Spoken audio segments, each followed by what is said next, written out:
اللہ کی اس نیک بندے کی سٹوری سن کر آپ ضرور حیران ہو جائیں گے۔ یہ ہے لیبیا کا عامر، جنہوں نے کئی سالوں سے ارادہ رکھا تھا کہ میں حج پہ جاؤں گا اور پیسے جمع کر کے آخر کار ان کا ٹکٹ بھی ہو گیا۔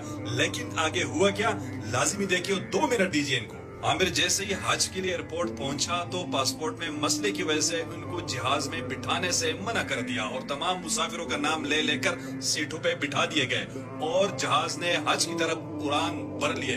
لیکن عامر مایوس نہیں ہوا، ویٹنگ روم میں انتظار کرتا رہا اور خدا کے کرشمے کا انتظار کرتا رہا۔ ایئرپورٹ پہ عامر کو لوگ سمجھاتے رہے کہ جہاز اڑ چکا ہے، آپ کا نام نہیں آیا، اگلے سال کے لیے اللہ سے دعا کرے، محنت کرے، اگلے سال آپ جائیں گے۔ لیکن عامر ایک ہی بات کہتا رہا، میں ضرور جاؤں گا، انشاءاللہ میں ضرور جاؤں گا۔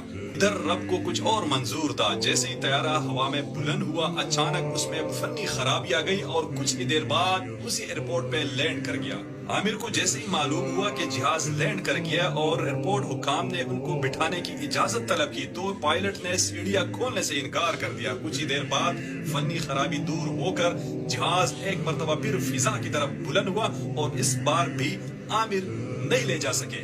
لیکن یہ مرد مومن نہ مایوس ہوا نہ گھر واپس چلا۔ حکام نے دوبارہ ان کو سمجھانے کی کوشش کی کہ اب ساری امیدیں ختم ہو گئی، اب آپ گھر چلے جائیں۔ لیکن اس بار ان کا جواب لبریز تھا، کہا کہ ان الطیارۃ لن تذهب بدونی وانها ستعود، یہ جہاز میرے بغیر نہیں جائے گا، یہ پھر لوٹے گا۔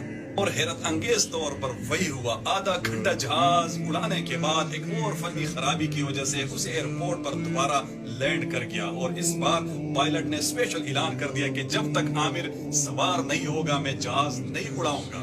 ناظرین، یہ صرف کہانی نہیں ہے، یہ کل کا واقعہ ہے جو پوری دنیا میں رپورٹ ہوا اور سعودی شاہی خاندان نے ان کو اسپیشل استقبال کیا اور جب وہ حجاز مقدس پہنچا تو انہوں نے کہا الحمدللہ میں حرم پہنچ گیا۔